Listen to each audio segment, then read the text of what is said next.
right. Welcome to the Oil Stream pregame show right here on Edmonton Sports Talk Live at EP's Capital. Last days here. My parents are here, the whole crew, as we're getting set for the Oilers and the Minnesota Wild. Tom Gazzola, Joaquin Gage, Shawn Belle with you for an action-packed hour and 20-minute pregame show. So we're going to do an hour 30. Okay. Technical glitches. Yeah. Always pop up. It's always tough. But here we are. So if you're watching, get in on the nasty chat. I can see it's already going. Also, if you're listening on your way home from work, hit us up via the text line 780-218-9999. The Oilers and Wild getting set to get going at about 7 p.m. our time. It's the Frozen Frenzy, boys. Did you guys hear about this? The Frozen Frenzy, 32 teams in action, 16 games. All the games are staggered by 15 minutes tonight so that ESPN can check in on every single game. No. You're not having it? No, not having it. Why? The problem here's why I'm not having it. First of all, the NBA is starting. Yes. So now that you're in the States and you're trying to do this, well, the NBA is going to take precedence over it for sure. You got the MLB in their playoffs, right? So you're just stacking the deck against yourself. I love the fact that it's a Frozen Frenzy, but the fact of the matter is like maybe pick a different day to really stack this so we can get the American friends on board. I thought this was a neat idea. What did you think, Adrian? Oh, neat idea. But like Belsey said, probably timing of it with the start. We're just seeing some of the Nuggets and Lakers play right now. So a lot of eyes will be on that. But I like the idea. Stagger it through. Maybe you can get in those situations where it goes from game to game to game to game, and you get the highlights. Saw Ovechkin get one finally after 12 shots, so that's awesome. Amazing. Some people don't finish the season with 12 shots on it. He does it in 2 periods. So let's just say he's got a little bit of a gur on for some goals. How about the gur on this guy just getting right in the shot? There he is, Dusty Nielsen making a cameo appearance. Just trying to get sausage fingers in there. Yeah, there you no, we're getting a side profile. Dusty's trying to figure out the in-house speakers. Yeah, there we go. If you're making your way down here, come on out. Absolutely fantastic inside the lounge here at BP. Capilano, Gazzola, Gage, and Bell with you, getting you set for the Oilers and the Wild. No Connor, no problem, boys, or is this going to be a big-time issue? Gager, what do you think? Well, I've said it multiple times, I think, today. I think it's a great thing. Oilers are struggling. You need to find some of that team identity. Sometimes when you lose your best player, it's a rallying point, a galvanizing point for your team to bring their level up. Look, you can't replace a Connor McDavid. No. But you can replace it with hard work, consistent play, and execution. And still the Oilers, if you look through the lineup, they're still a very talented team that should be able to compete against the Minnesota Wild. Belsey, are you on the same page? Yeah, I couldn't agree more. You know, there's a lot of times where you get superstars like McDavid and Draisaitl, and you're the secondary or the tertiary guys, like Stewie likes to say, but you kind of just fall back and you rely on those guys. You know that they're going to do it because there's such dynamic offensive forces in the league. So McDavid's out now, it forces other guys to step up, which you want to see, because now if you can get other guys that can score and they can impact the game, well, now you become a more rounded team. I like the more rounded team approach, and maybe desperation finally gets this group going. Who are you looking to pick it up tonight? Well, let's. I think I'm just going to stick with the goalies. I think with Jack Campbell, he's played well. He's made some big stops. Dusty and I talked about earlier how the game against the Nashville Predators, he made some big saves, but were they really necessary? Right, he has to make the necessary big saves. They were still necessary. Don't get me wrong in that situation to keep the Predators at bay, but I'd like to see him make that take away that goal save when it matters most. Maybe like look to the first 10 minutes. You're probably going to see a Wild team pretty jazzed up. They need to come out of this first 10 minutes. They're head or tie. All right. I'm definitely looking to see what Evander Kane can do. I think he had some, some comments that maybe he might want back. I think he was a bit frustrated last game, and now you're in the spotlight. Draisaitl's the only superstar that's there on the team right now, so you're going to need guys, like I mentioned earlier, that are going to start to pull in the right direction, and Kane's a big piece of that. He's a guy that has been known to score. He scores in bunches when he gets hot. So let's see if we can bring it, and guys like him need to really impact the game. All right, 780-218-9999 if you want to text us. Also, if you're watching on our Edmonton Sports Talk YouTube channel, get in on the Nasty Chat. Double A says, nice idea, Frozen Frenzy, but pick a better day to do it, and one on a Tuesday. I couldn't agree more. Beats me. It makes no sense. Like, pick Saturday. Start this thing Right. early on Saturday. Yes, you'll have to combat college football, which is obviously a massive thing down the States, but you're giving yourself a better opportunity to compete with the big boys. All right, keep those coming in. Yeah. Kane can PK tonight, says Zedmo. This is not cactus. Oh, you know what? We will get cactus cut potatoes later. Oh, yeah. Yeah, we That will get sounds those. nice. Those are delicious. Trick specials. I think Molson's going to be on location as well. It's starting to pick up a little bit. Most of the tables are full inside the BP's lounge here. I see the beers are starting to flow. They too. are Oh, flowing. man. Absolutely. Here we go. Yeah, here we go. Tables picking up. So people getting off of work. It's chilly outside. You want to warm up? Great place to do it right here. Boston Pizza, Capilano, BP, can't go wrong. Okay, boys, let's get into the starting lineups as the Oilers get set to take on the Wild. Edmonton, of course, 1-3-1 on the season. Minnesota 2-2-1. Draisaitl between Kane and Janmark. Vogel and Hyman flanking Ryan Nugent-Hopkins. Then you've got McLeod between Holloway and Brown. Ernie and Ryan are your extra forwards.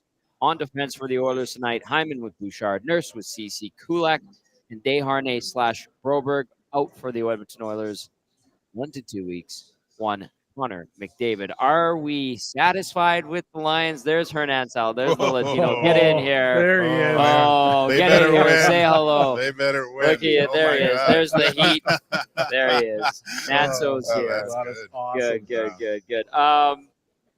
Okay, what was I saying about these lines?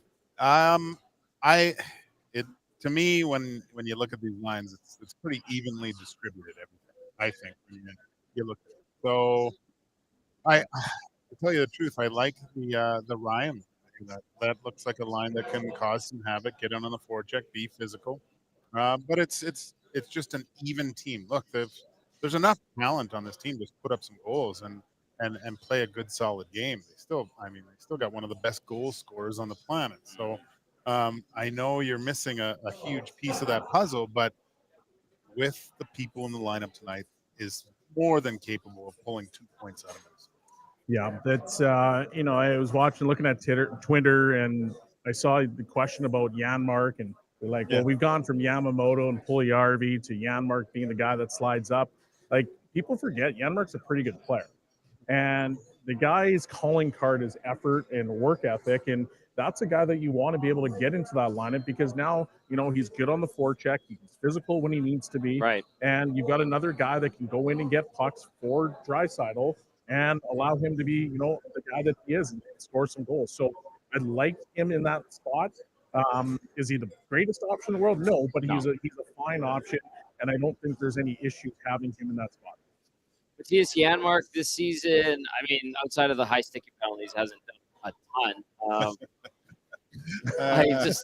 Those penalties are irritating. But what happens if what if he has a really good game? Like, that's just another arrow in the quiver. At a certain point, maybe I can put Janmark with these two, or that's. And they showed that last year. He's been a guy that's been able to jump up a lineup too, and produce. So he's a good player. He proved it last year, and I think that is part of the reason why he's in that spot, because he's got a little bit of track record. Yeah. Through 5 games, Janmark donuts across the board, -2, 4 penalty minutes, 3 shots, 12:05 time on ice is his average. He's 45.5% on the dot. 1 big hit, got his first one last game of the season, and 1 block shot. So I like him. I talked about him last year. I think he's great in the bottom 6. Now a chance to be on the quote-unquote top line. Let's see if he can do something. Yeah. But that was interesting. But why not Holloway? That's something that people have been talking about. Maybe this is Holloway's opportunity. Why not Holloway? What do you see there? I just, after seeing Holloway when he's thrust into the scoring kind of role, Yeah. he struggles. He's still young. He puts a lot of pressure on himself it's easy to see young players when they're put in those roles think I have to produce all of a sudden. What we've seen from Holloway and how he plays through the 3 seasons now is a very simplified game. And the offense kind of comes to him. He's just playing a simple type of game.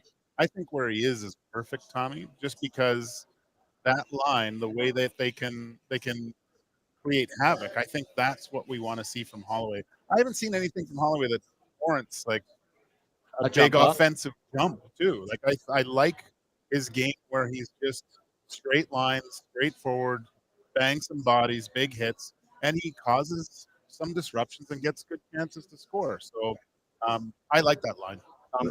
Let me ask you a question though. Like, if you're looking at Janmark and you're saying, okay, well, he's in the top spot now. Well, what's a successful game for Janmark look like? I think he has to produce. Like there should be a positive on the goal side. I think you have to do something. Does he have to score though? He has to make. Or does he have to be a positive impact player where he's like, I'm the guy that's going to be on the forecheck. I'm the guy that's going to create turnovers. I'm the guy that's going to be the defensive responsibility on that line and give you solid minutes so that the other two guys can flourish.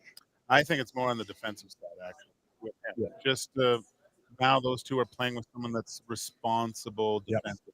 Right. That's I mean by produce is at the end of the night. That line's not -5. Yeah, right. That better be a plus line tonight. You want them to be plus and negate any opportunities for the other team with solid defense.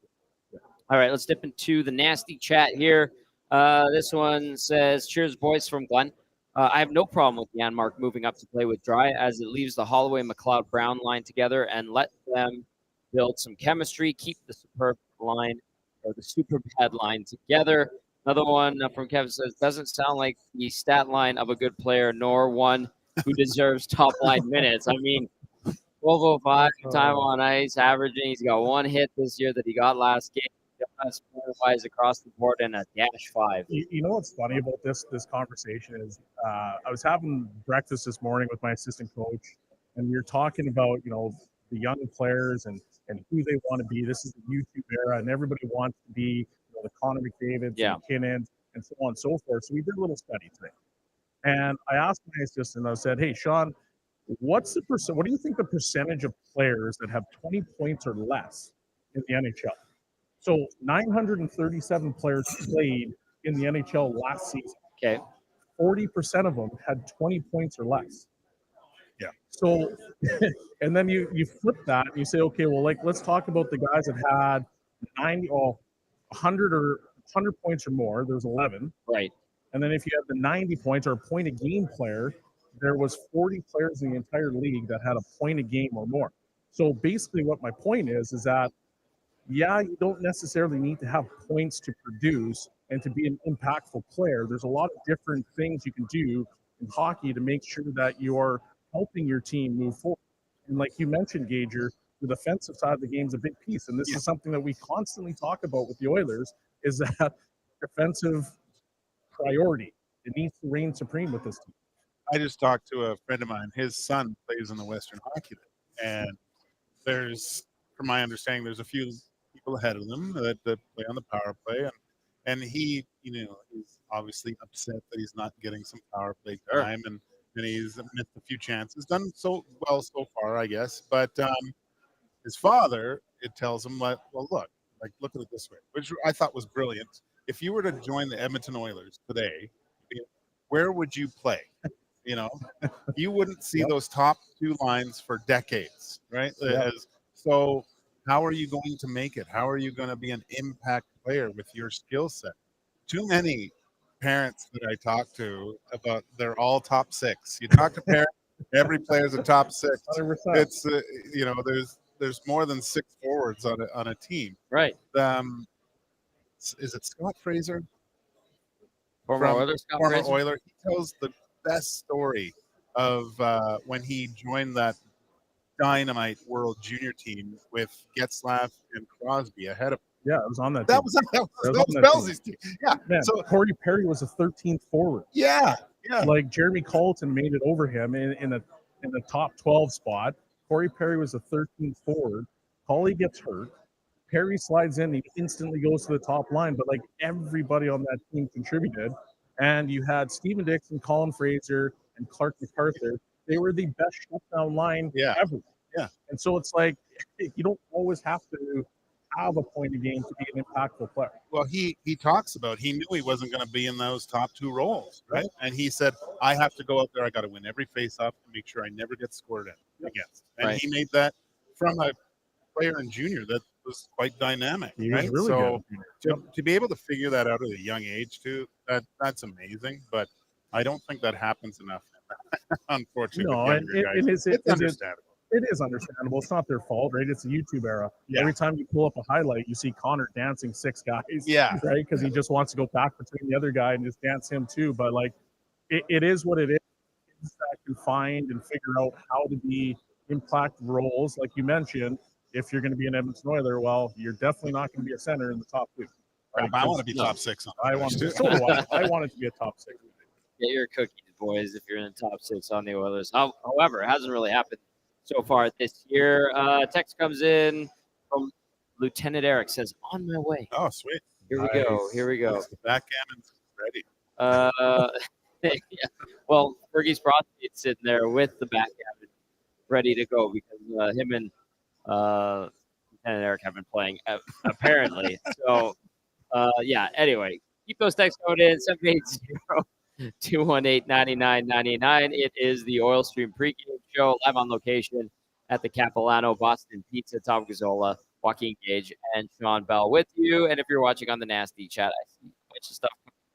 We'll keep tabs on that. All right, we are going to go to game changers now. Actually, you know what? Before we get to game changers, we have to give out the Wild and their starting lineup. Ryan Hartman between Kirill Kaprizov, Matt Zuccarelli, Joel Eriksson between Marcus Johansson and Pat Maroon. And you've got Marco Rossi with Marcus Foligno and Freddie Gaudreau. On the fourth line for the Wild tonight, Connor Dewar with Brandon DeHame and Vinny Lettieri. On defense for Minnesota tonight, you've got Jonas Brodin with Kalen Addison, Jacob Middleton with Brock Faber, Dakota Mermis with John Merrill. Out for the Wild tonight, boys. Jared Spurgeon, the captain, day-to-day upper body. Matt Boldy as well, day-to-day upper body. He was a beast for them last season. And then Alex Felton, the IR, the lower body issue. If you're wondering what's going on with the camera, that's Hernan moving it. And Dusty trying to figure things out. Starting goalies brought to you by let's just say it's by BPs tonight. Yeah. 31-year-old Jack Campbell getting the nod for the Oil. 1-2 record, 366 GAA, 902 save percentage in the 3 games he's played. Campbell versus Minnesota, 0-3-1 record, 298 goals against average, 897 save percentage in 4 career games versus Minnie. And then at the other end of the rink, it's 25-year-old Philip Gustafsson, 1-1-1 on the year, 393 906 save percentage with 1 shutout in those 3 games that he's played this season. This will be his first ever game against the Edmonton Oilers. New goalie, anything there? You've never faced them before? No, just listening to that. I can't say this much, Tom, so I might as well take advantage. But I have more wins against Minnesota Wild than Jack Campbell does. So that's impressive. I don't know if his stats might be better, but yeah, he more wins. Have that one over here. Yeah. So I should have made the flight. Oh, baby. But, comeback season. No, it's comeback season. I like Philip Gustafsson, good goalie. Yeah. He makes it a little bit of there's a little bit of difficulty for the Oilers to get the puck past him. Very technical goaltenders. Who would be a similar guy to him that you could look at him?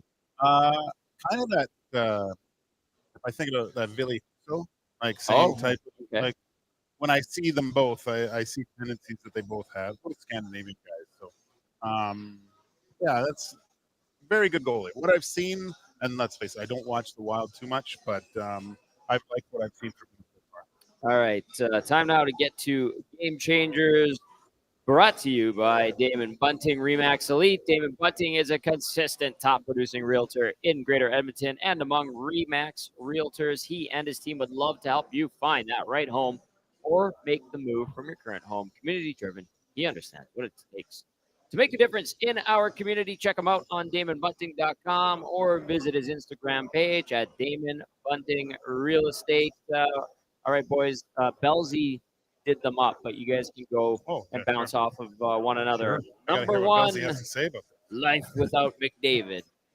Life without McDavid. Yes, you've got a week or 2 weeks without McDavid, the most dynamic player in the NHL in the world. Time for other guys to step up. What can they do? Can Holloway start to contribute? Can Kane be a bigger factor? Can Hyman be a bigger factor? The Oilers need to be more well-rounded team so that they can keep other opponents on their toes. It's important for them to get everybody pulling in the right direction, because when you get into the playoffs, everybody's got to be pulling to beat the teams like Colorado Avalanche, the Vegas Golden Knights, the LA Kings. It is a very important thing, and it can't just be a two-man team. Joaquin? I have a kind of question for Belsey. Back in the day when, or just let's put you in a Wild uniform tonight. Yep. You know Connor McDavid's out. Yes. Does your mindset shift because you don't have to go up against him? Are you a little bit more relaxed going into this game? Absolutely. Absolutely, you are. I always remember, like, when you go into you'd be playing another team, and if their top player was out, it was like, oh, thank God, because we don't have to worry about that. You know what? Yeah. Like, now I don't have to worry about my ankles getting snapped every other shift. So like for the Minnesota Wild, you're probably saying, okay, that it's a little sigh of relief, right? Like, it's a breath like, oh man, thank God I don't have to worry about this guy. However, they still have such good players like Evander Kane, like we mentioned. Draisaitl, obviously, is in the conversation for top 2 in the world right now. You got Hyman. Brown can start to pick up his game. So there's good pieces on the Oilers. They just need to put it all together so that they can start to roll. Yeah, I think that's it's an opportunity for the Oilers to get this thing turned around a little bit, with maybe the other team relaxing. Not completely. They know that they have their hands full with a lot of the players, but just not having a guy like McDavid to go against. I'm sure there was a sigh of relief when they saw that last game. Well, there's a lot going on right now. The boys from Molson just showed up. One of them is wearing a Corey Cross jersey. That's phenomenal. Hernan gave him some love for that one. So this is great. It's picking up here at the Capellanos BPs as we get you set for the Oilers and the Wild. If you're tuning in via our audio stream, hit us up via the inbox, 780-218-9999. If you've got any questions for Joaquin or Shawn, let us know. And then the nasty chat, I'm keeping tabs on it, but I'm seeing some stuff about hockey moms, freezer bag, mixing it up there. I'll try to filter through as much of it as I can. And Dusty's like, it looks like he's feeling good. You got to bring up the audio. Hernan's helping you out. This is fantastic. I love seeing Hernan go. Hernan was helping him, but now visual mode. Like he came in smiles. Yeah, and then he's still went. Smiling. But then he went. Yeah, he's got a beer in front of him now, so I think he's back to just I'm chilling mode. Dusty making a cameo every few minutes. Hello, there he is. Good vibe here inside the lounge at BP's Capilano. Appreciate you tuning in. Appreciate you coming out. That's for damn sure. Okay, number 2 on Game Changers. Fast start. I know you want. You set these out. Yep. If I said, I think the Oilers have actually started pretty good in almost every game. It's just they wilt away after 5 minutes, especially in those bad losses. Is that fair? Fast start's number 2 on Game Changers. It is fair, but at the same time, every single time they've lost, they've been scored on first, right? And then all of a sudden, I think they kind of get in their head a little bit where it's like, oh, here we go again. Because whether that's a soft goal that's given up, a defensive, a missed assignment, they just got to make sure that they feel good about themselves. Come out hot. If you score the first goal, great, but you can't wilt away like you'd mentioned. Yeah. Just keep the good times rolling and then feel good about yourself after the first period. Whether you're up, you're even, it doesn't matter, but at least now you can say, like, hey, we had a really good period and we're not down. Because that's usually when they lose a game. Yeah, selfishly, I'd like a 0-0 boring road game. Just to, this is the right team for that to happen against. Yeah. Because that's all. That's their MO. Their 25 years of existence. I think that Boring. would do wonders for the confidence of these guys going just getting through that first period without their star player, playing solid defensively. I'd like to see them create chances off good defensive play instead of having to generate each time on the rush. I think the Oilers could be a much better trap team with quick quick counters, quick shots on net. Doesn't always have to be perfect. Maybe that's what we see tonight.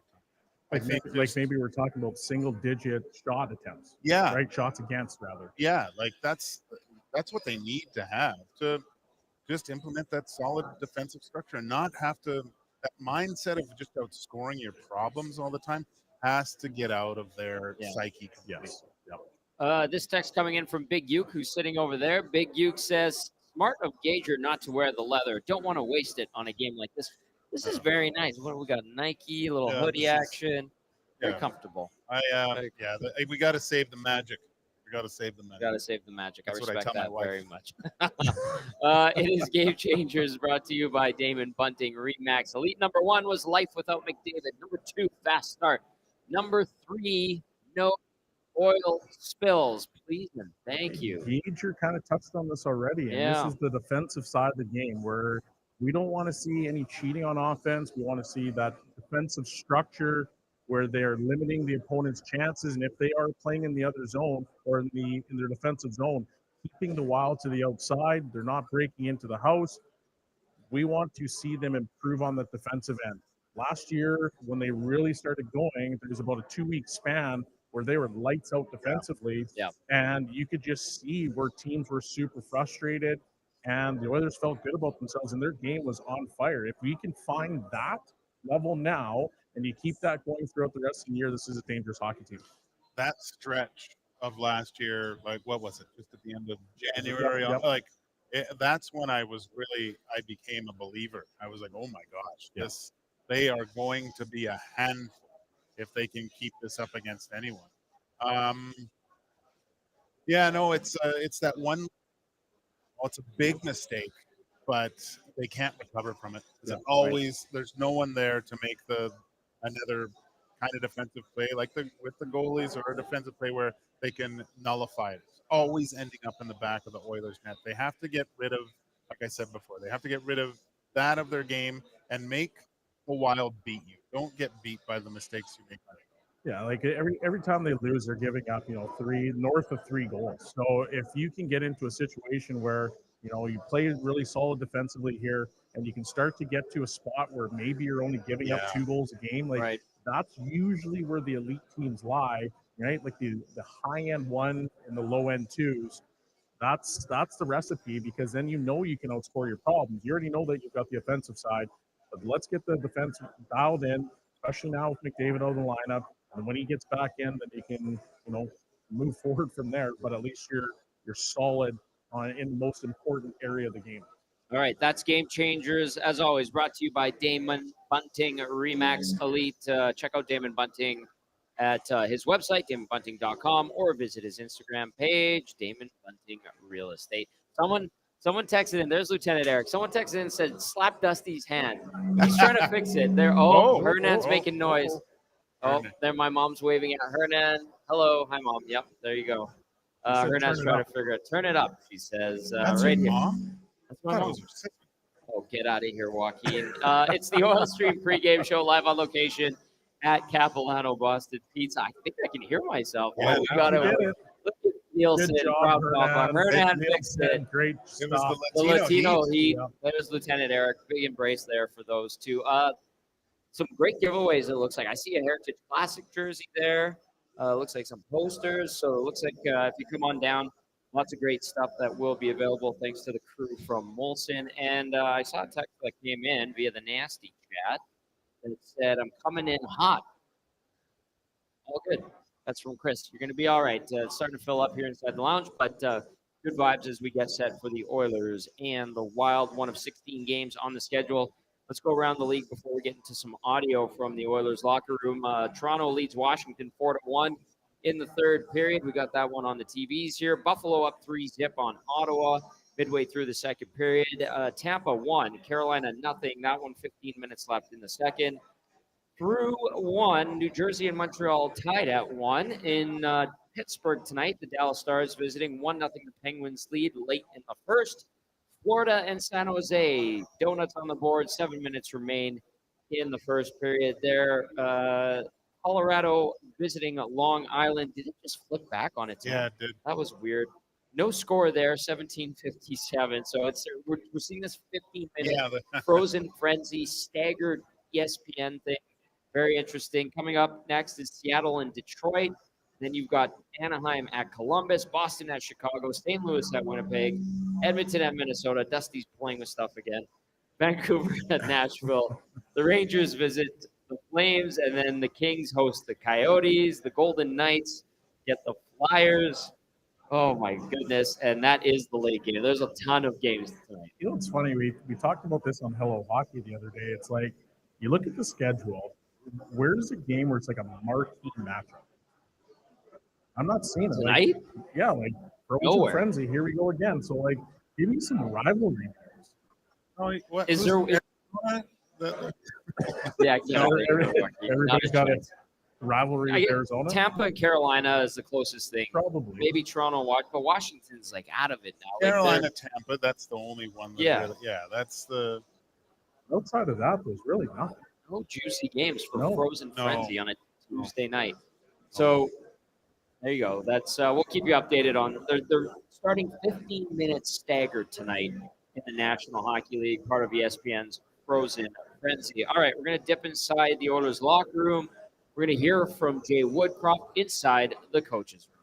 What kind of an opportunity does it present for some of the other players to be able to showcase, their talents and their depth? I like the word you used, opportunity, and that's certainly something that as a coaching staff and his teammates are viewing this as. What an opportunity for us. Obviously, you don't replace the best hockey player in the world, but what you're looking to do is fill those 21, 22 minutes that he plays a night with valuable contributions from some other people. So what an opportunity it is to show what kind of team we are, and for some individuals to step up and take a little bit more responsibility. What sorts of adjustments do you have to make to be able to adapt with him out of the lineup? Well, he touches every aspect of the game, right? So, he's involved on the penalty kill, certainly in our 5-on-5 play, and certainly on a pretty effective power play. So, what adjustments? I don't think you're replacing his skill set. You just have to find a way with the personnel that are at hand to be able to positively affect the outcome of the game. And the people that we're going to ask things from all bring different attributes to the table. We don't want them to be Connor McDavid. We want them to be the best versions of themselves. And if they do that, they'll be just fine. Fluidity on the power play is something you have when Connor's out there. Obviously, it's altered. Yeah. Shoot more? I mean, is it that simple, getting pucks on the net, attacking the crease? I think it's part of it, for sure. Simplifying a little bit more. You're taking a piece out. Obviously, we said he's the best hockey player in the world, but he's also played on that power play for 9 years. The core of that group has been together for 9 years. They can read each other's thoughts almost. So when you take a person like that out of the equation, you have to find new ways, and part of it is making sure you simplify it. Pucks to the net, bodies to the net, competing hard for second and third chances around the blue paint. Realize the focus is on your team, but this is a team that's giving you some problems. Yep. And a hard, firm, competitive lineup, top to bottom. Just the thought of matching up against them. Yeah, I mean, they're a real good team. I think they're well coached. I think they play a heavy game. They got good goaltending. They have a different complexion to their D-core this year than they've had in the past, especially with Spurgeon out of the lineup right now.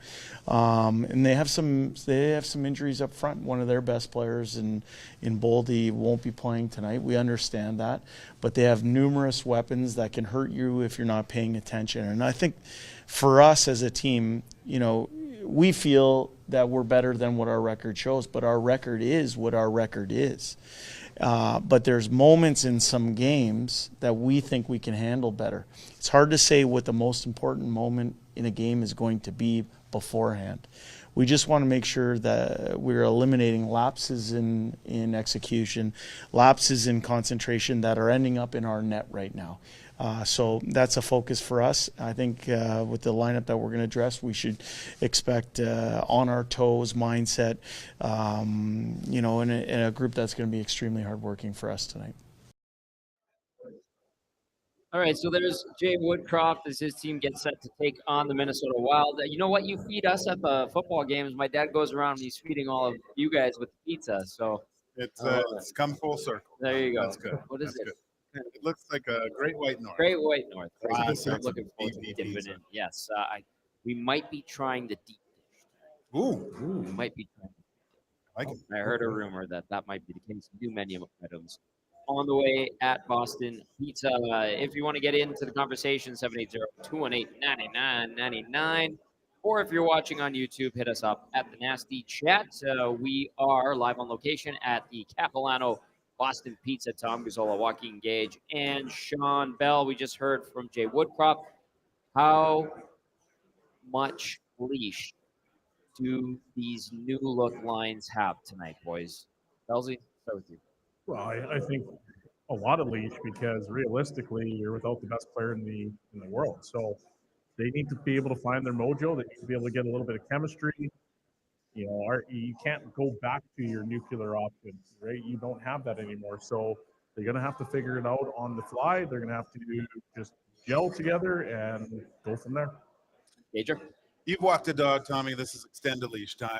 You want at least a good 10, 15 meters of length to let these guys gel and see what you actually have. Fair enough. Okay, one of those guys that we're wondering where's the leash or give him a chance is Dylan Holloway. Let's go to Dylan Holloway next. Out of the lineup, how much of an opportunity is it to essentially, step up in this lineup? Yeah, I mean, it's obviously a huge loss to our team. But yeah, definitely leaves some opportunity on the table for guys. I think it'll be good for the squad too. Just everybody will be a little bit more hungry and kind of like going for that role. So definitely some opportunity on the table. In which ways do you have to adjust and adapt with that kind of hole in the lineup? Yeah, well, we definitely know it's a big piece of our team missing. I think the best way we can go about it is just play as a team. Nobody try and do too much. We still have so many good players on this team that we should be able to win games. And I think the biggest thing for us is just to play the right way and play the way that we know we can. I know that you guys haven't gotten off to the start that you've wanted, but what have you liked about what you've seen from your team through the first 5 games? Yeah, I mean, like you said, our start wasn't the best, but I think the potential we have on our team to be great is there. We're definitely, I think, inching towards winning lots of games, and I think we've learned a lot through these first 5 games. We know it's not going to be easy, but at the same time, I think we're all still pretty confident in the group we have. There's a lot of outside noise, of course, about the start and a lot of different opinions, but how do you guys kind of keep that belief within each other in the room?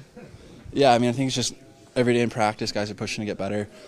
We all have a common goal here, and that's to win, so nobody's lost sight of that. Nobody's really paying too much attention to what's being said outside. We all know how great we can be, so I think it's just a belief in that. A superstar player like Connor, is there sometimes that you think maybe take that for granted? Like you talk about maybe you guys a little bit more motivation right now. Yeah, I mean, he's such a special player that, I mean, it's a big loss for our team. And then when he is on our team, everybody, I would say that we expect a lot out of him, and he expects a lot of himself. So to have that out of the lineup is it's definitely going to be a challenge for us. But I think we got the guys in here that can step up, and then when he comes back, we'll just be even better. All right, there was Dylan Holloway as he gets set to take on the Minnesota Wild. Holloway playing on a line tonight with McLeod and Brown, so we'll see if those guys can break through. I mean, when you look at that line, Gager, I mean, in theory, it should be fast. There should be an element of physicality. There should be sandpaper and Holloway Brown, and then distribution from McLeod. So it seems like, from the outside, a pretty good line. And you're putting Holloway with 2 veterans, which I think is necessary in his young career to shelter him a little bit.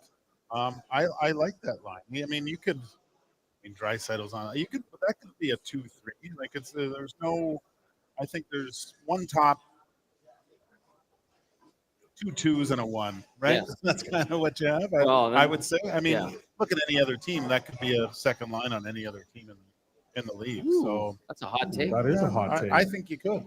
Yeah, I like the line too. It's got a lot of speed. There's some really good elements to that line. I think the the good part about where they're slotted right now is you're more often than not going to get, the third pairing, and they should be able to take advantage of that with their speed and with their sandpaper that you mentioned. And, hopefully that line can click as well and be bigger contributors, because I do think, and I've mentioned this multiple times, that the Oilers need to become more well-rounded. And if you can have guys like Holloway, McLeod, and Brown contribute, who's stopping it? That line right now, no points this season through 5 games. They're a combined minus, oh boy, Brown's -4, Holloway's -2, and where is Ryan McLeod? -2. So a combined -8, and they have a handful of shots. Brown has none so far this year. Holloway has 2, and McLeod has none. So the potential's. And I think Gator, you might have touched on it earlier in the show, but it's the McDavid factor. It's like, that McDavid's out there, and maybe I can give you my B- game, or I can give you my C+ game, because that McDavid's going to score. He's guaranteed to get 1. Draisaitl's guaranteed to get 1. So can somebody else contribute, and then usually win the game. So now that option is not there. Right. So now they're going to have to pick up their game. And if they can do that and be factors and can contribute to the game, well, once again, the Oilers are going to be a better team at the end of the day. Yeah, and I like them going up against another possible third line, which I think, if looking on paper and how good they could actually be, you could almost see them going up against different competition. Okay, quick question, because I'm like, okay, right away, their third line in Minnesota is Marco Rossi with Marcus Foligno and Frederick Gaudreau. Frederick Gaudreau is not the biggest guy. I don't think Rossi is either. Foligno is a big body guy. But I look at that and I'm like, Freddie Gaudreau is the thorn in the side, and he's got skill. Marco Rossi is a good up-and-coming player. And then Foligno's the wily vet who can chuck knucks with the best of them. Oh, by the way, he'll score every now and then, too, and blow you up on a hit. I don't know how the Oilers' third line would do against this third line. It's a physical matchup that is difficult, but I think they do have them on speed. Right? Okay. They can use their speed to their advantage. It's not always about getting in the proper position, finishing checks. No one likes to get hit. If you're that kind of buzzsaw mentality, go through and finish every time against these guys, I think you're going to not only be successful, but there could possibly be a drawing of penalties at certain points as well. Yeah, it's not about what the Wild's third line can do. It's about what the Oilers' third line can do, and there's a ton of speed on that line. So they need to be able to showcase that every single time they step foot on the ice. And Foligno's an awesome player. He's a great third line guy, but hey, catch me if you can. Yeah, and that's the mentality that they need to have, is that we're going to skate and we're going to make you chase us. And if you have to chase guys that are flying around the ice all game, it gets pretty hard after a while. And that's part of wearing teams down, right? Yeah, right. It's not always just about the physicality aspect. It's, can I skate and can I make guys chase me, which, when I played, you chase guys around long enough, Yeah, oh, awesome. man, get out of here. One thing that popped up in the nasty chat that I want to get to, Hontorio Momes and Kevin are talking about it. Lines with a full team last 435. And, Hontorio Momes, he likes to get his wisecracks in. He always did 1260, and he's doing it here. Hontorio, good to see from you. But he's also kind of right, because Woodcroft doesn't stick with these lines that we see for a day of practice or that we see at the morning skate. And then Kevin followed up with down 1 goal, and it's full blender for Woody tonight. Book it. I think it depends on how the game is going. If the types of that first game, I like him going to McDavid and Draisaitl early, but Second period. But it was such a lackluster effort. He was looking for anything that would get anyone engaged in that game, and it never happened. So I think if he sees consistency, a consistent effort, and that the team, the other lines aren't getting hemmed in their own end and can't get out, the trips just aren't working, then we would see the blender. But until I see that, Tommy, I hope that has the patience to stick with the lines that he's created tonight against the Bulls. Yeah, and part of the reason why Woodcroft goes to the blender so quickly is because that when you put Draisaitl and McDavid together, it's like here's Supernova. So, that's part of why they do that. It's to find that offensive, that spark, that punch that the Oilers obviously have. But right now, because you don't have them, it's a lot harder to now put them in the blender because, okay, well, who's going to go with who? We know that in previous games, it's these two guys are going together, and we'll just add somebody to the lineup. The rest of the guys can figure themselves out. Don't you think? The small sample size. When they've gone to Connor and Leon and they've had success in the offensive zone, the Oilers aren't able to follow that up with the next shift. The next line over the boards is usually getting back. It's going back the other way almost every time. So I understand putting those two together, hoping you're going to get a jump, but it's up to other guys to bring the noise too. Like it's crazy how many times I go, okay, they're going here. They had like 5 shots in that shift. They were buzzing. Then you come back with the next line, and they're getting a face off in the offensive zone. It's going right there, losing the draw first of all, and they're going all the way back and getting another scoring chance, just completely negating any energy that Leon and Connor have done.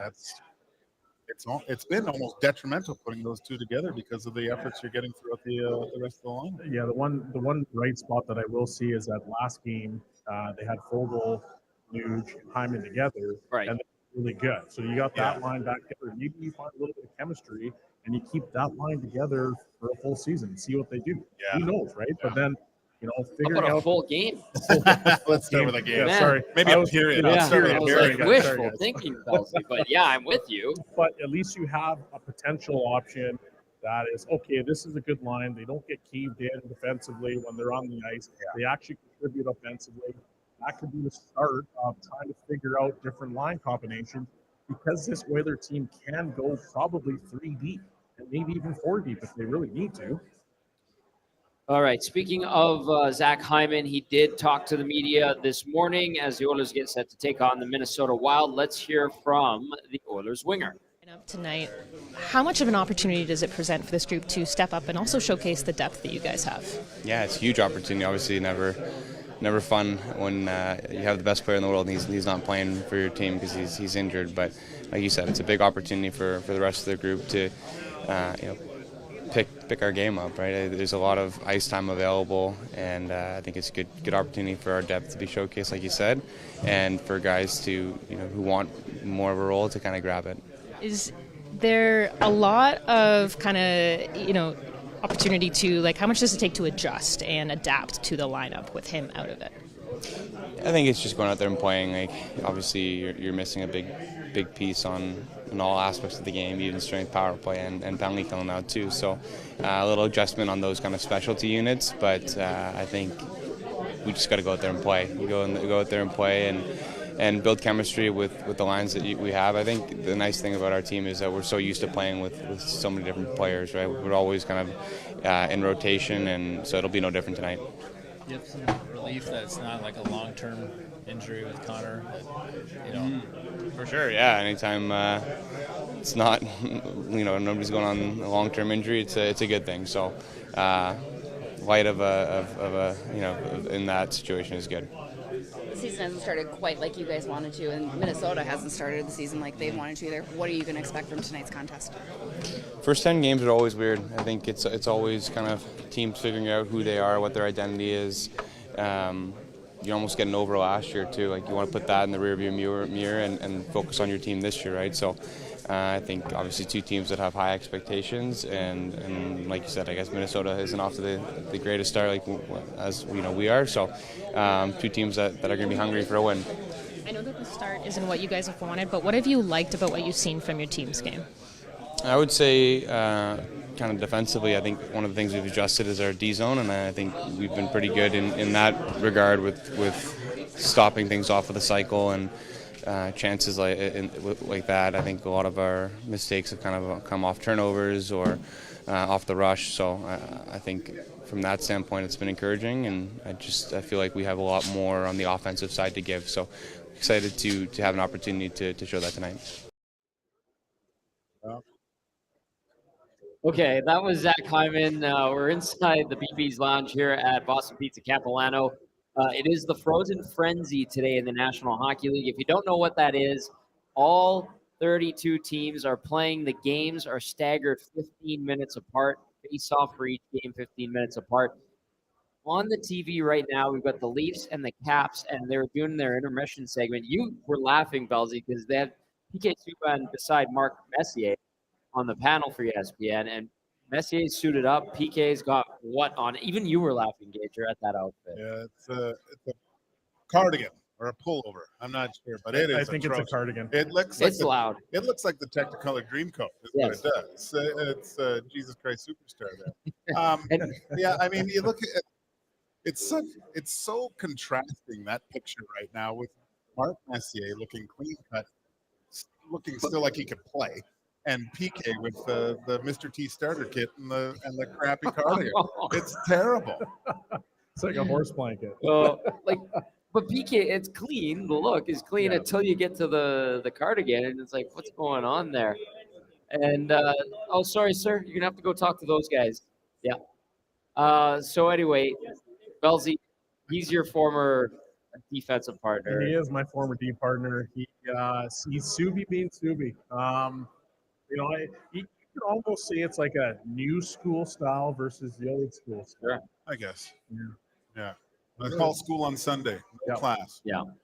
Okay, let's tip it to the inbox, 780-218-9999 if you're listening to the audio stream. If you're watching on the YouTube channel, hit us up via the nasty chat. This text from Pillman says, I don't know, boys. If we don't show up, it will be the same result as always. Minnesota has the Oilers number. I feel a big game from Kane. Thanks, gents. That's from Pillman. I'm going to read you some stats right away here. The Oilers have lost 5 straight at Minnesota. Their last win, February 7, 2019, in Mini. They are 36-50-10 with 4 ties all-time against the Wild, 2-8 in the last 10 games against Minnesota, and Edmonton 1-0-1 versus Central Division teams this season. For whatever reason, Minnesota has been a thorn in the Oilers' sides. They just play a heavy style hockey. They clog up the middle of the ice. The Oilers want to use speed. They want to use skill, finesse. They want to try to pass pucks through seams. Minnesota does a really good job. They're very structured defensively. They take away seams. It's like literally the perfect foil for the Oilers. I got a few players that just dominate. It's Eriksson Ek. Yes. Just every time I watch him play, I'm like, God, why don't they try to get this guy? He's a beast down low, and The thing is, they wanted to. Yeah, they did. Really? Yes. Yeah, they did. At the draft. Yeah. They're going to try to get him. Holy smokes, man! That guy. I mean, there's a reason because he plays so well against Oilers. But I've seen so many dynamic small zone plays from him with great skill and physicality, where he's just dominated the Oilers deep. So I really enjoy watching him play. I just hope he doesn't have such a good game. 2015 draft, the Oilers had a couple of first-round picks. You'll recall they traded Griffin Reinhart is who they picked up for one of those picks. And, they had Eriksson That was going to be the guy in their sights. So that was going to be their guy. Do you think the Oilers fans would have been happy, though? No. Having Eriksson Ek? No. Because Barzell was sitting there? Yes. They would not have been happy. No one would have been happy after that. Yeah. But I think you can't have too many of those players. I think Ek would have fit into this Oilers lineup quite nicely looking at it. Yeah, absolutely. Big body guy. All right, this text comes in and says, Tommy, wish the Manitoba boys were at BP with you. We will be back to see the Oils sneak into the wild card spot again and go in a 2006 type of run to the finals. That's from D-Rock. Another text says, a little bit of echo. We're working on that. We're working on that first on location show of the season for the oil stream. So a little bit of Dusty's been working on it. He's hustling. It looks like he's had a sigh of relief there. He's good to go. This text from Penner's Pancake says, just need a solid top to bottom team effort for a tight 3-1 win. I agree with you there. Another one from JCD. I'll be honest, this is the least interested I've been in an Oilers game in a long time. really? Is it just the Minnesota Wild? Like, what is it? I don't know why you'd be. There's so many things. There's so many storylines with this. Connor's out. Going on the road with the Classic coming up. How are they going to negotiate these next 2 weeks? New line combinations. I think I'm really interested to see how they respond. Yeah, I mean, this is a building that has not been kind to the Oilers. I remember back in the day when around 2010, when the Oilers were on this like monster slide in Minnesota, and they played them 6 times in a 36-game span, on top of preseason game, preseason game in Edmonton, and it was like every single week we were talking about a Minnesota Wild Edmonton Oilers game. So there is something about the Wild where it's just like, ugh.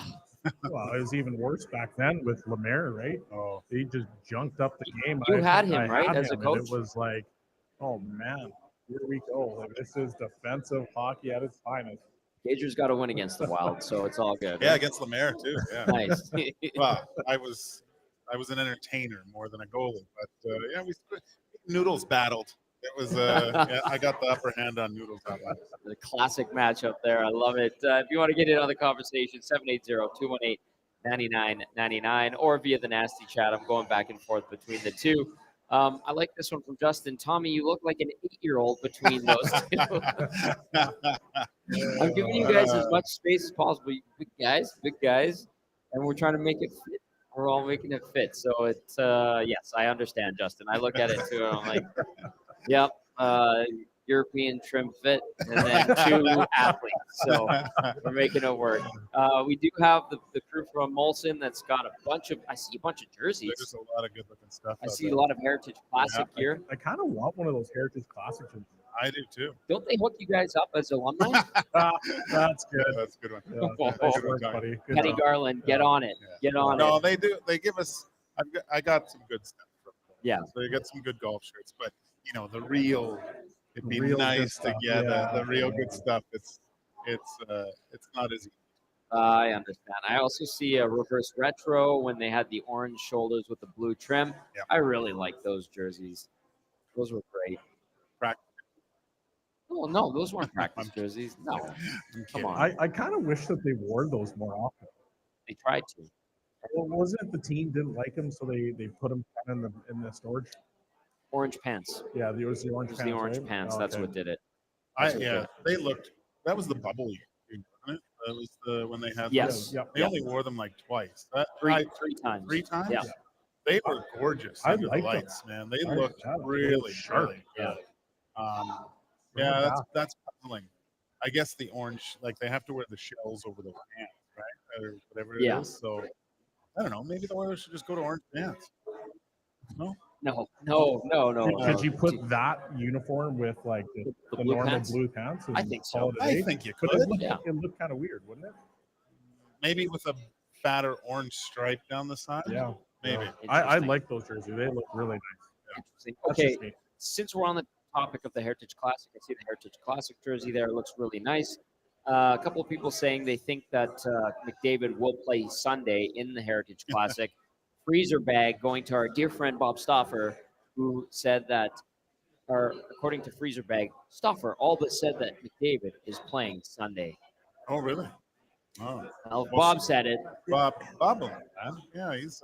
Bob probably knows, but at the same time, is it worth it? Right? Just to get in that game. So if he's got a true injury that's going to keep him out 1 to 2 weeks, and you play, a little bit early, and you re-injure it, and now you're out for another for a month, is it worth it to play in that game? Not even. Not if that's what happens. Yeah. All right. Yeah. Yeah. No. I wouldn't He's- even bother testing it. Yeah. Right? No. But I mean, from that injury and it requires a ton of rest, right? Like, so he shouldn't be doing anything. Of course, he's there's certain rehab things, but just get better. That's the main thing, especially with this. He can't come back early, like you said. Tells you just. Is that a walking Gage 31? No. It's a Curtis Jones. that other guy. Oh, it's the other guy. Yeah. It's the other guy. That was He was okay. all right. Was he your favorite Oiler goalie to work with, or were they all? No, they were all different. Okay. Billy was the most competitive. Cooge was just easygoing. Yeah. Tommy, he'd have to test him for a pulse half the time. It wasn't. I mean, that was still the age of we didn't have goalie coaches, right? So we Right. were kind of on your Thank own. you, Cody. Oh my god. Ooh, we got the Wow. deep Yeah. dish. There we go. There we go. Show Gager, show the people. Show the people. This is a new menu item. Everybody. Look at this. Dusty's coming in for the photo. That's beautiful. Right? Look at that. You want some of that, don't you? Yeah. Yeah, we never had goalie coaches. So I remember at the end of the year, we had Pete Peters came out and helped out. He had that farm boy strength still, like just he was so strong, and we'd work out after. We'd do 500 calorie rides every day, and I was just like, Pete, this is crazy. That ride gives me PTSD. So it is the worst thing ever. It's terrible. Oh, it's terrible. gross. Frank Musel, he would always do it in like 17, 18 minutes. Really? Oh yeah, Frank But Musel. I had the AED machine ready to start his heart again because he looked like he was having a heart attack. Seriously though, it's terrible. Yeah. Like Tommy was up in the 32 minutes or whatever. It looked like he was going on the bike through the river valley on that just thing. on the executive workout. Yeah, it didn't really matter. So I had to get it at least under 22, 23, and no one looked at me funny. But terrible. Yeah, I did it in Dallas. I think I got like 22, and the guys were like, "Oh, that's pretty good." And I'm dying. Yeah. Like, You feel so bad Yeah. doing that thing. Your And we had legs those are old just life loaded. cycle bikes that if you didn't keep them going, that was it. To Yeah. get them started again, you had Yeah, to lower you the have to. tension. Yeah. You also have to pedal because it would turn off if you didn't. Yeah, And it's like yeah. it just keeps going. Like, oh, this is terrible. Can't get away from it. Still the reason why jeans hard to fit. That's what I'm going on. Anyway. Okay, let's refresh on what we're expecting tonight. The Oilers and the Wild starting lineups for Edmonton. Draisaitl between Kane and Janmark. Nugent-Hopkins between Fogle and Hyman. McLeod centering Holloway and Brown. Ernie and Ryan are your extra forwards. On defense for the Oilers tonight, Ekholm with Bouchard. Nurse paired up with CC. Kulak with Desharnais. And a mix of Philip Broberg as well. No Connor McDavid for the Oilers. A week to 2 weeks is what the team is saying. Bob Stauffer apparently is saying he's playing Sunday, but if Bob says it, I don't know. For the Minnesota Wild tonight, Ryan Hartman between Kirill Kaprizov and Matt Zuccarello. Then you've got Joel Eriksson-Ek with Marcus Johansson and Pat Maroon.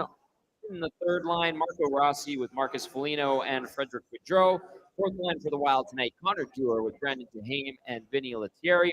On defense for Minnie, Jonas Brodin with Kalen Addison, Jacob Middleton with Brock Faber, and Dakota Mermis with John Merrill. Injured tonight for the Wild, Jared Spurgeon, day-to-day, the Edmonton boy, upper body issue. Matt Boldy, day-to-day, upper body as well. And no, Alex Goligoski, he's on the IR with a lower body injury. Starting goalies tonight, 31-year-old Jack Campbell for the Oil, 1-2 on the season, 366 GAA, 902 save percentage in the 3 games he's played. What do you think, Gager? That's good back in my day, but in today's game, that's just not going to cut it. Joaquin, you also have a win against Minnesota, which Jack Campbell does not. He is 0-3-1 with a 298 goals against average, 897 save percentage in 4 appearances versus the Wild. As for Minnie, they will be starting 25-year-old Philip Gustafsson, 1-1-1 record, 393 goals against average, 906 save percentage with 1 shutout in 3 games this season. This is his first time facing the Oilers. The book on Gustafsson, Gager, is? A lot of east-west movement, get him moving. Don't take the safeties off. Don't dust that thing.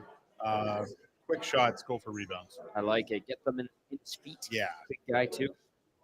Tin Can Blues text in via our inbox, 780-218-9999. Tonight is the night to turn this baby around. Leon scores 2. Brown gets his first of the year. Book it, says Tin Can Blues. Like it. Tin I Can like that. Blues. You like that? Yeah. I also, Tommy, I have 2 wins in Minnesota. In Minnesota. In Minnesota. I mean, the Oilers only have a handful in Minnesota, and you happen to have a couple of them. I was listing off those stats. They've dropped 5 straight in Mini. All-time at the Wild, 17, 26, 6, and 1 tie. So without you, they would only have 15 wins in Minnesota. Yeah, exactly. Joaquin Gage. Joaquin Gage. And you Factor. are a former Wild player. I am a former Wild player. Yeah. I've got a couple wins against the Oil. Yeah. What, No big deal. what's it like? Compare playing for the Wild to playing for the Oilers. When I played? or Yeah. now? Yes.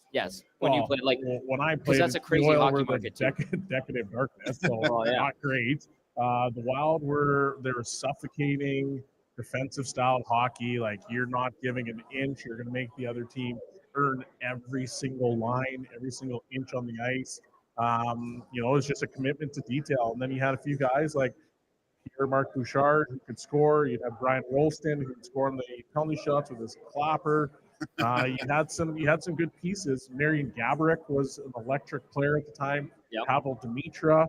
Yep. And then there was some toughness and intimidation with Derek Bugard on the ice at the time. So it was a good team. It would have been nice to see the governor come off a little bit, but it worked for them at the time. So Kevin via the nasty chat says Oil going to finally play a team game this year. Big dub coming up, says Kevin via the nasty chat. Brian believes McDavid will be in on Sunday for a couple of shifts. He wouldn't want to miss that. What do you guys think of that strategy? It's been in the back of my mind. I'm thinking about does he just play the power play? But then I think I heard it. And Dusty might have mentioned it today. Like if the ice isn't perfect, that's even a bigger risk of him getting out there on bad ice and tweaking something that way. So would I like to see Connor McDavid? Of course. I think everyone would like to see him out there, maybe just in some sort of role. But I think it's just too big a gamble this early from his injury to be on an outdoor rink playing at an NHL level. There's just too many opportunities for him to re-aggravate or injure even more of that injury. Jerry via the nasty chat says it's very risky. The weather could play a factor on your body if it's not 100%. Listen, I know the forecast right now doesn't really matter. Like it's like there's a 3-day window from today until 3 days from now. That's when they really know what the weather is going to be like, and then anything after that, it just switches. So like today, -10, right? Yeah. Looking at the long-range forecast, I can't believe I'm doing the weatherman. I feel like a young Josh Clausen. Yeah. So let's go into the 7-day, okay? Because we're talking about the Heritage Classic here. Some people are saying, "Hey, McDavid's playing on Sunday in that game."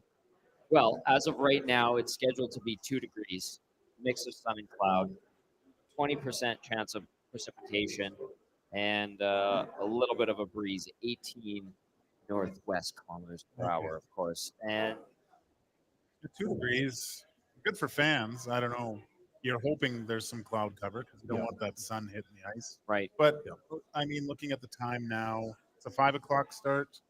In a week, the sun's gonna be in a place where it's not gonna be. I don't think it'll be hitting the ice at Commonwealth. So that's yeah. Well, as soon as it goes behind the west side stands, and we had that at the last football game a week and a half ago, where around 4:30 the sun was gone on the west side. It was cold. Yeah. And then you could see the people on the east side, and they looked like they were still warm. And that was a 12-degree day. Yeah. And we're talking about a 2-degree day as of right now, weather-wise, so that might change. But, if conditions aren't ideal, then I don't know why you roll him out there, especially if that he's too valuable of a player to want to risk it. Right. Right? Like, you don't want 1 to 2 weeks is enough. You get into the months, like now we're having a different conversation, right? So I wouldn't risk it if there's even a small chance he could re-injure himself. If it's the 2 weeks, there's still 75 games left or 70 games left to play, so too many games left to have him miss even more time. All right, we're going to go into the nasty chat and our text line 780-218-9999. We've got 5 more minutes left in the Oil Stream pregame show, live on location at Capilano Boston Pizza. The lounge is pretty packed here. Let's see, there's a few empty seats. So if you want to come on down, we're going to be here all night. There's some prizes and giveaways. I see some Oilers beer mugs now. I see some pucks. I see some lunch boxes. We've got the Heritage Classic Connor McDavid jersey. Cody, man, that looks Cody's nice. showing that off. Are we doing a give? Like, is that a contest? We're going to give it throughout the game? Okay, so a McDavid Heritage Classic jersey. And talking to Jack Cookson from Pro-Am, he was saying that it's a limited run for these uniforms. So once they're gone, they're gone. They're not making more. So if you want to get your hands on one, haven't had a chance to, it's been sold out or whatever, we're going to have one here that we're giving away at BP's Capilano. We're all going to be here from Edmonton Sports Talk on location for the entirety of the game, and then the boys will be back for the post-game show as well. Okay, let's go into the inbox. Jerry from Mississauga says, great breakdown today from Gager on Two Guys and a Goalie. Broke down the game really good. Finally listened to Hello Hockey today. Great work. Really enjoyed the work you guys do. Janmark going to have a big game tonight, and Kane. That's from Jerry from Mississauga. So a shout out to both of you guys for the work you do on your respective shows on our channel. Fantastic there. This one from Ontario Momes, I believe, or HM, says Janmark has the littlest hobo hostage. And then some early reviews on the deep dish, and Naughty Possum says it's good. It looks dynamite. It looks good. It I looks can't wait really to good. just dig my face. Mark says via the nasty chat, the most Edmonton Oiler thing to do tonight is someone like Hyman gets like an 8-point game or something, or they lose 1-0 in overtime. Oh boy. Oh boy. Yeah, do you think if they lose like 1-0, is that no? They can't. No. They have to. They have to show that they can win these types of games. Yeah, go out and win this game. Yeah. All right.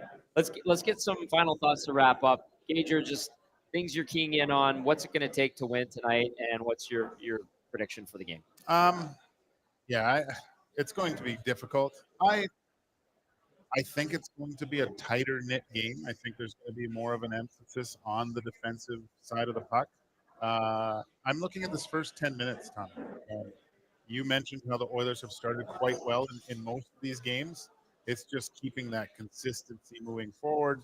I love when Belzy's talking about the boa constrictor type of defense where you're not giving them much, maybe making them forcing the other team to do something that they don't want to do, and creating offense from those opportunities. That's what I'd really like to see from the Oilers tonight.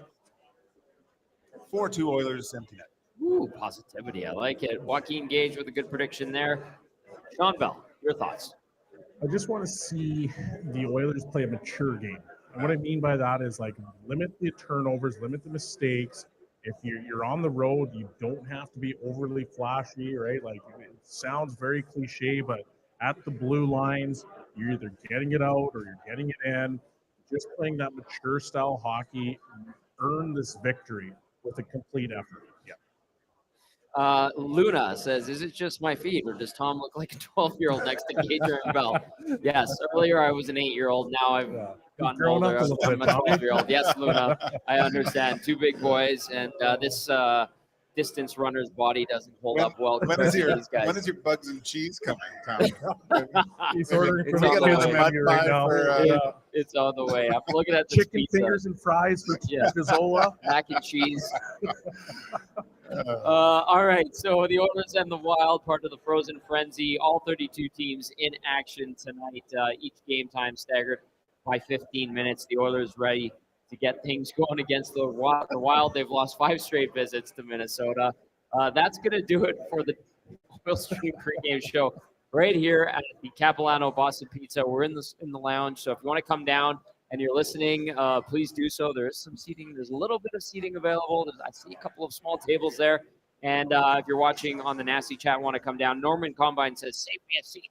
Right. Dusty's like, yeah, I'll do that for you, Norman. Tommy's going to do some chin-ups, too. I'm going to do some chin-ups. I got an excellent activation in today. Thank you very much, Joaquin. All right, that's going to do it for us here on the pregame show. Be sure to tune in following the Oilers in the Wild. We're going to be live on location once again, Capilano Boston Pizza for the Oil Stream postgame show. For Joaquin Gage, Shawn Belle, YouTube Trev, and Matty Owanek, I'm Tom Gazzola saying enjoy the game. We'll see you after.